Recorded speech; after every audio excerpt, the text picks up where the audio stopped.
Assalamualaikum warahmatullahi wabarakatuh. Perkenalkan, nama saya Rismawati dengan NIM 90500123137. Di sini saya akan menjelaskan secara singkat tentang kebijakan fiskal dalam ekonomi Islam. Yang pertama itu ada definisi dan konsep kebijakan fiskal. Kebijakan fiskal adalah pengaturan pemerintah terhadap penerimaan dan pengeluaran negara untuk mengarahkan perekonomian agar lebih stabil dan berkembang. Instrumen utamanya adalah pajak dan belanja pemerintah dengan tujuan untuk mengatur daya beli masyarakat dan output industri melalui kebijakan anggaran, defisit, surplus atau berimbang. Kemudian materi kedua ada kebijakan fiskal di masa Rasulullah.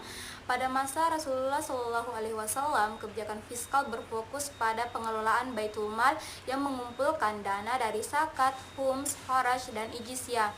Pengeluaran diarahkan untuk dakwah, pendidikan, kesejahteraan sosial, dan kebutuhan negara lainnya. Anggaran hampir selalu seimbang dan defisit hanya terjadi pada saat Perang Hunain yang kemudian segera dilunasi dari ghanimah. Rasulullah juga mempersaudarakan Muhajirin dan Ansar serta meningkatkan kesempatan kerja untuk memperkuat ekonomi umat. Materi yang ketiga ada kebijakan fiskal di masa Khulafaur Rasyidin, di mana Khalifah Abu Bakar As-Siddiq menekankan distribusi harta Baitul Mal yang merata tanpa menumpuk kekayaan. Khalifah Umar Ibnu Al-Khattab menyimpan cadangan dana untuk kebutuhan darurat dan memisahkan pengelolaan Baitul Mal dari campur tangan gubernur serta mengklasifikasikan pendapatan negara menjadi zakat, khums, kharaj, dan lain-lain dengan alokasi yang jelas untuk kesejahteraan, pertahanan, dan pegawai.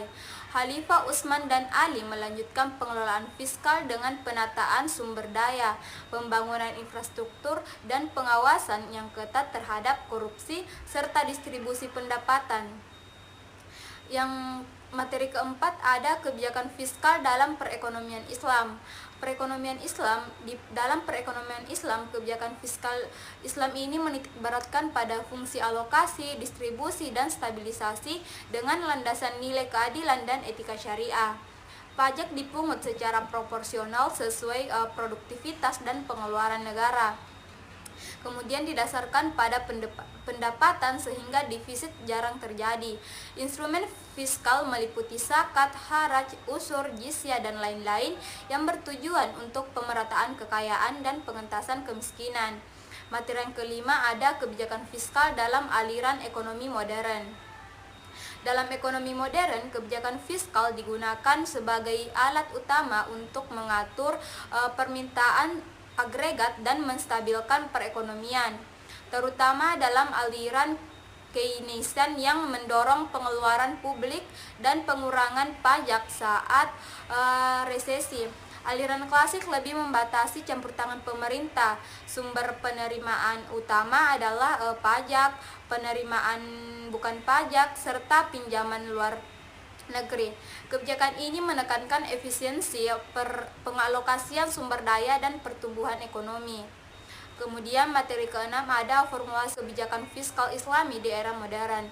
Kebijakan fiskal Islami modern mengadaptasi prinsip syariah dengan menekankan pada keadilan, keseimbangan, dan etika.